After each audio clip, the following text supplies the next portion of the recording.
Howdy. Okay, if we could have your attention, please. We are now joined here in the Media Center by Dillon, driver of the number 3 Bass Pro Shops Tracker Boats Chevrolet for Richard Childress Racing.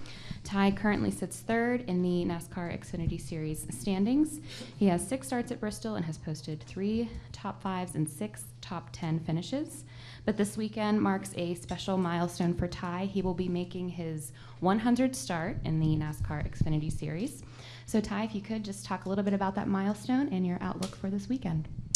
Yeah, it's it's a cool moment to be making your 100th career start, and especially when you grew up being around this sport your whole life. And I really didn't know this was going to be my 100th start until this week. Patrick, my PR guy, texted me and said, "Hey, just by the way, this is your 100th career start." And as simple as it sounded, it kind of took me back a little bit because I feel very fortunate to be able to say that I've made 100 career starts in the Xfinity Series. Most people never get to say that. There's been a lot of ups and downs. I got my first win at Indianapolis, and that was probably my biggest moment in the series so far. And there's been so much that I've learned, over the past couple years, and coming close to getting wins and gaining so much appreciation for the sport in just my first 100 starts. And looking forward to hundreds more. So pretty cool moment, and nice moment to look back and be very appreciative of the career that I've had so far in the Xfinity Series. Okay, we will now open it up for questions for Ty. If you have a question, raise your hand. We will get a microphone to you. We'll start up here in the front with Tucker. Tucker White, SpeedwayMedia.com. Ty, back in April, we ran this was the first of 4 heat races where we used the heat races for the Dash for Cash races. And from the perspective of fans and statistics, it was very uneventful. So from your perspective as a driver, what could you say could be done to make the heat races more competitive? The drivers need to be more aggressive, maybe. For me, I thought it was pretty awesome. I started 4th in my heat and finished 2nd. I had to make a couple quick moves at the beginning of the race. I know for here, it might have been a little too long because you do get some green flag runs, and especially where there's half the cars on the track's more open. You kind of get in a groove, and after the first 4 or 5 laps, you're going to be in a line. And unless you have a really good car, it's going to be hard to pass. So you kind of got to use restarts here and strategy to gain a lot of position. So being that it was a little longer of a heat race compared to the other tracks because it is a shorter track, it didn't really give us opportunity to, have a couple restarts to mix it up. So you had to make it all happen on the first one. Fortunately, I was able to and got myself to 2nd. I enjoyed the heat races at all the races this year. I think I don't know the stats or what, but I improved my position probably more than most at all the tracks. I went from starting from original qualifying, I would have started, I think, 8th here, 10th or 8th at Richmond. Let's see, where was the other one? Dover, where I would have started 6th, 8th again, where I ended up starting on the outside pole twice and starting 4th. So for me, I took it as an opportunity and was able to better my starting position every time, even at Indianapolis. The one thing I would like to change, I thought it was good, is the features at some of the places were too short, and it takes some strategy out of it because it was a for sure one-stop race, and there was no strategy from the crew chiefs. You kind of had to have cautions and restarts to make your track position, especially at places like this in Indianapolis where track position is so huge. It was a one-stop race, and we went green pretty much the whole race, so that made it a little bit difficult, but I do love the heat race aspect. I think this year around, some drivers were a little too cautious on trying to improve their position. My theory going into it was we have a different racing style now with the chase, so why not be aggressive and get yourself in a position to win $100,000? And that's kind of the attitude that I took in all of them. Okay, we'll take our next question from Jessica and then go over to Chris and then Woody. Jessica Ruffin, NASCAR.com. You've been so successful at Bristol in the past in the Xfinity Series, every single one of your races inside the top 10. Do you think that, or how confident are you that this weekend could be the weekend where you get that 2nd career win? Yeah, very confident. This has been a place that for some reason I've always really ran well at. Even in the my first Cup start here earlier this year. We were running 8th, and a couple people ran over me, and didn't really get the finish that we wanted, but was running really good.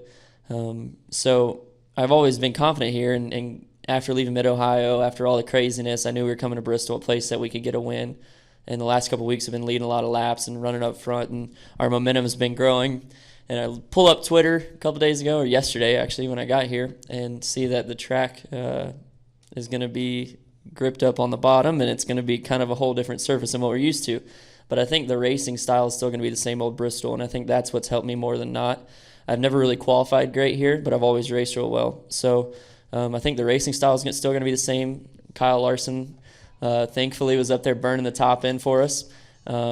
So it's going to be fun. It's going to be, I think, the racing style and the mentality that you have to run good here is going to be the same, just a little bit different angle around the track. Okay, Chris.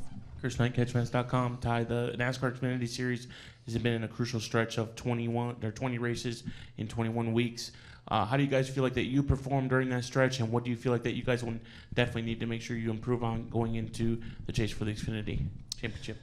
Yeah, I think if you look at our team, the 3 team, I think you probably take the 5 out of the last 6 races or so. We've been solid. You know, Iowa, we led laps, led a lot of laps, came close to winning. Then Watkins Glen, which is kind of out of our comfort zone a little bit, a place that there's a lot of Cup regulars that have ran a lot of laps there. We kind of looked at it as an opportunity to have a top 5, and we're really close if the pit strategy would have worked out to run a top 5, but we led laps again. Then we go to Mid-Ohio and led laps again, ran up front, had another opportunity. Within 20 laps, we were leading the race to win a race. So I think our momentum's heading the right way. You lead laps and you're running the top 2, under 20, 15 laps to go, you're going to get your shot eventually. And we come to another short track that we're good at this week. So it's been good. Yeah, I'll really be able to judge what we're going to have for the chase when we get to another 1.5 miles coming up, because those are going to be really important, and that's where we feel like we have to take the biggest step as the organization, and we've been really working hard to make sure we do that.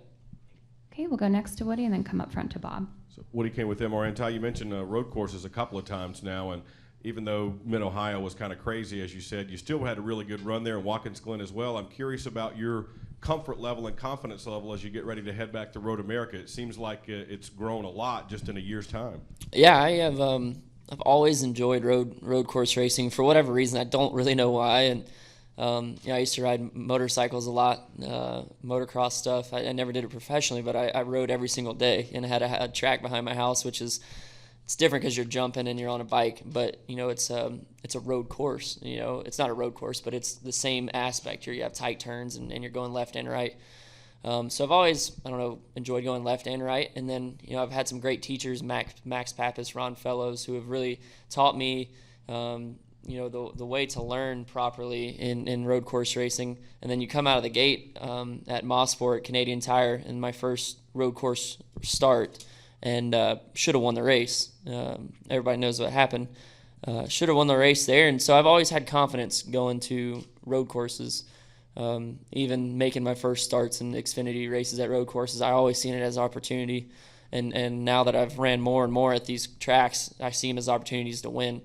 Really felt confident Mid-Ohio. Sam was really, really strong, but I felt like we were right there in a second-place car if it would have stayed dry, to maybe, make him make a mistake. He was really, really good.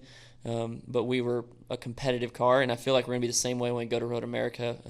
That I feel going back for, I believe it's my second time going to be a dry race, hopefully, for the second time, that we can win the race. And I don't see it as a survival mode where a lot of people do. I see it as an opportunity to win races.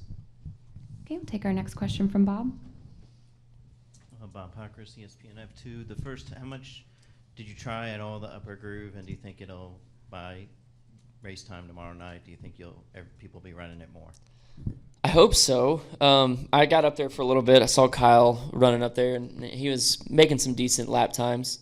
I think it just all depends on this rain and what the Cup guys want to do. If they want to waste their time going up there and trying to burn the rubber in, then I think it'll happen. I think if we can get that second groove, it's going to be a heck of a show. because I think guys that are running the top are going to be able to pinch the guys on the bottom and take the air off of them, but the bottom's got enough of grip now to where you can battle back. So it's going to be a great racing if we have two grooves that are so dominant and instead of just one. But it's going to be tough if it rains to get people to come off of the bottom because it's so dominant as of right now.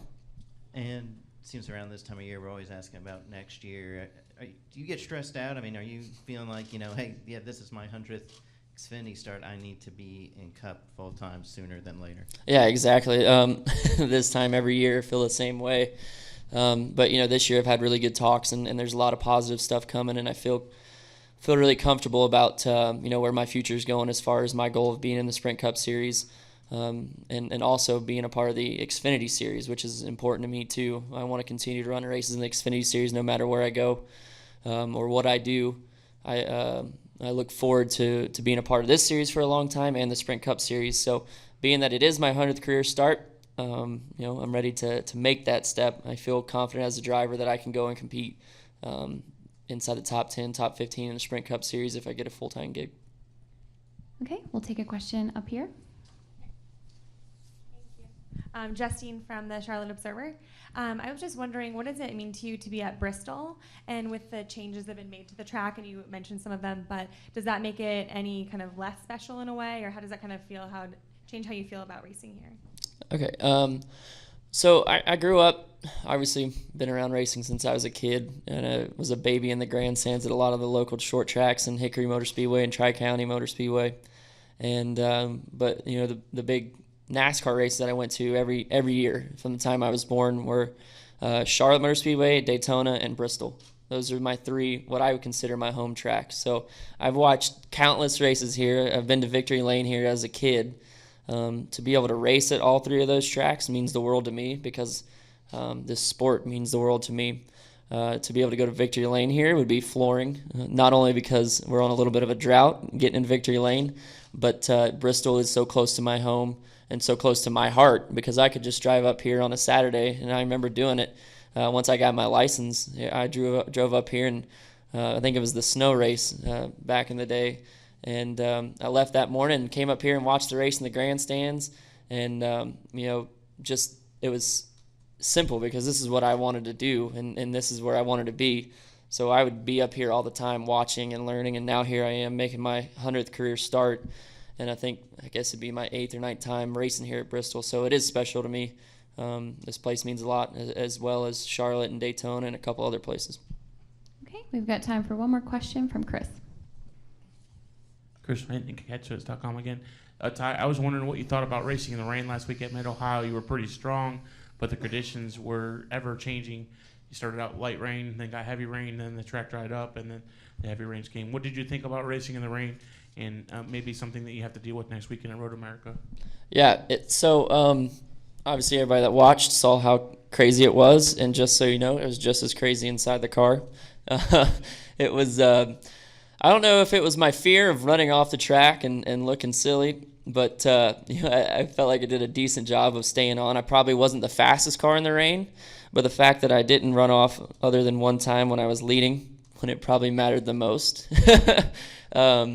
it helped us be able to compete as well as we did in the rain. It's not really something I've ever done. A lot of those guys have done it a lot in sports cars, and whether it's go-karts, I don't think I've ever done it. So it was fun. I learned a lot. You had to change your groove lap to lap, whether it was light rain, heavy rain, or no rain at all. And then every lap it changed. So it was difficult, especially when you were the leader. The leader had the target on his back because he had no one to judge the entry to the corners off. And if it wasn't raining, every single lap you could go a little bit harder and a little bit harder. The leader has nobody to judge that off of. The second place guy does. So he's running you down because he's seeing where he can beat you every single corner. And that's kind of where I got to watching Justin in my mirror and saw that he was beating me into one corner and just overcharged a little bit hard and ran off, and he passed me. His car was obviously really good, and Justin's a really good road course racer, especially in the rain. I think some of the guys, I don't know for sure, and I might be speaking out of turn, I think some guys were everybody was talking about it going to rain on race day, and I think some guys might have done some things to their cars, detuning the dry conditioning setup to more of a wet conditioning condition setup and helped him. And I think that was the right move going into the race. We kind of stayed with our dry setup because we felt so competitive, and I think Sam Hornish did too. And it might have hurt us a little bit compared to some guys, but we were able to both still get strong finishes. It was, I guess, going back to some of the driving conditions, the hardest part was going down the straightaway with the rooster tail that was flying up. You couldn't even see the blinking light if a car was from me to the trash can away, whether it was 50 feet. That was probably the scariest part, because if somebody was crashed on that straightaway, you were going to hit them. You couldn't see. Some guys had some fog issues. We took the extra step and had 2 fans pointed on the windshield, so I never fogged up. Maybe if we did it a second time, I might want 2 windshield wipers and some mud flaps. I was talking to Wayne on today about mud flaps, so but he doesn't want many more people running off the track or having an excuse to run off the track. Okay, Ty, thank you so much Thank you, for coming guys. in. Good luck this weekend.